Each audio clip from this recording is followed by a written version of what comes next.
Assalamualaikum warahmatullahi wabarakatuh. Kumpulan kami yang terdiri daripada Syuraizah Munirah, Afiah Ahlina dan Hajar akan membentangkan mengenai penentuan terma atau isi kandungan kontrak menurut Undang-Undang Malaysia dan Islam bagi kursus Undang-Undang Kontrak Perbandingan 2. Terma ialah kandungan sebenar kontrak yang mempunyai kesan perundangan dan boleh dikuatkuasakan. Terma adalah istilah rasmi bagi kandungan kontrak yang mengikat. Dalam amalan kontrak, kadang-kadang perkataan syarat, peruntukan, ketetapan juga digunakan bagi menggantikan perkataan terma. Oleh hal yang demikian, sesuatu kontrak hanya sah dan berkuat kuasa jika terma-termanya jelas berdasarkan Seksyen 30 Akta Kontrak menyebut perjanjian yang maknanya tidak pasti atau tidak mampu memberikan kepastian adalah tidak sah. Konsep terma kontrak menurut Undang-Undang Malaysia. Terma kontrak tidak dinyatakan di dalam Akta Kontrak 1950, tetapi Mahkamah di Malaysia mencontohi common law dalam perkara ini. Tidak semua perkara yang disebut sewaktu kontrak dianggap sebagai kandungan kontrak yang mengikat. Perkara yang disebut sewaktu kontrak boleh dikategorikan kepada dua, iaitu terma dan representasi. Terma iaitu kandungan sebenar kontrak yang mempunyai kesan perundangan dan boleh dikuatkuasakan, manakala representasi pula adalah kandungan kontrak yang tidak mempunyai apa-apa kesan perundangan. Kategori ini termasuklah perkataan-perkataan yang disebut sambil lewa, secara bergurau atau andaian-andaian yang tidak berasas. Perbezaan terma kontrak dan representasi. Yang pertama, masa. Masa yang berlalu antara kenyataan yang dibuat dengan terbentuknya kontrak. Jika jarak lama, berkemungkinan representasi. Yang kedua, kepentingan pernyataan. Tahu pihak yang dinyatakan menganggap kenyataan itu sebagai penting dan pihak yang membuat kenyataan itu menyatakan ia benar, ia dianggap terma kontrak. Yang ketiga, kontrak bertulis. Kenyataan dibuat secara lisan kemudian diikuti dengan suatu kontrak formal bertulis, tetapi kenyataan yang dibuat tidak dimasukkan dalam kontrak bertulis, berkemungkinan hanyalah representasi sahaja. Yang keempat, cara pernyataan dibuat. Syur pihak satu lagi meneliti kenyataan itu tidak dianggap terma kontrak. Yang kelima, pengetahuan dan kemahiran pihak berkontrak. Pembuat kenyataan mempunyai pengetahuan yang lebih daripada pihak satu lagi. Kenyataan dianggap terma kontrak. Selain itu, terma-terma kontrak boleh dibagikan kepada dua jenis, iaitu yang pertama adalah terma nyata. Terma yang tertera di dalam dokumen perjanjian atau yang dipersetujui oleh pihak yang berkontrak, sama ada secara lisan atau bertulis atau kedua-duanya sekali, yang mudah difahami dan ia selalunya telus, iaitu tidak ada makna kedua. Yang kedua adalah terma tersirat secara undang-undang. Terma yang tidak dinyatakan dalam kandungan kontrak tetapi tetap terpakai dan mengikat pihak-pihak berkontrak. Ianya berlaku kerana beberapa sebab. Yang pertama adalah sedia diperuntukkan dalam peraturan-peraturan. Contohnya, Akta Jualan Barang-Barang memperuntukkan syarat tersirat yang terpakai untuk semua kontrak jualan barang-barang. Yang kedua, berdasarkan kebiasaan yang dapat difahami dari kontrak itu sendiri. Dan yang ketiga adalah kegagalan pihak berkontrak untuk memasukkan terma-terma tertentu ke dalam kontrak. Kontrak bersyarat menurut Islam. Syarat ialah sesuatu di mana kewujudan sesuatu perkara yang bergantung dengannya dan ia adalah terkeluar dari hakikat perkara itu. Contoh, taharah dinisbahkan kepada solat. Ahli fiqh membahagikan syarat-syarat menurut sumbernya. Yang pertama adalah syarat syar'i, di mana syarat ini ditentukan oleh syarak.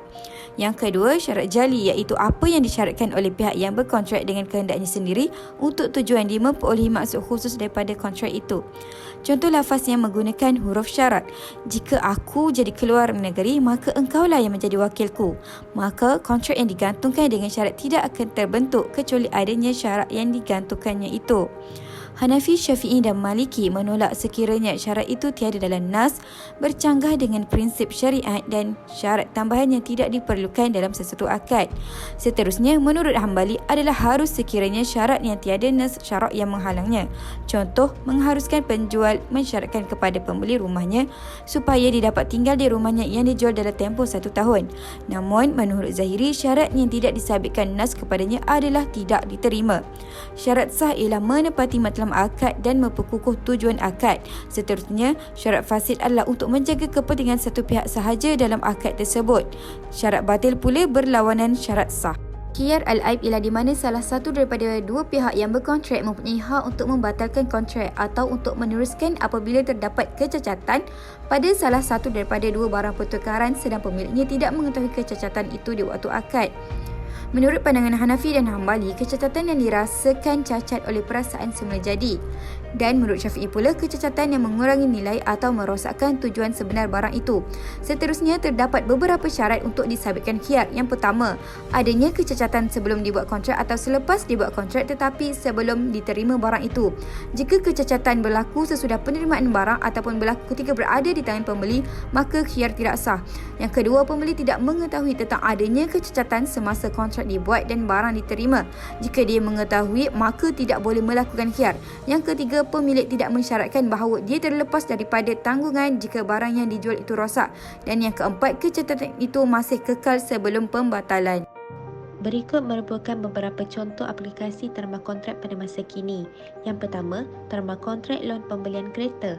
Antara isi kandungannya adalah penyewa mesti membayar ansuran kepada pemilik pada masa yang ditetapkan, iaitu pada atau sebelum tarikh perlu dibayar.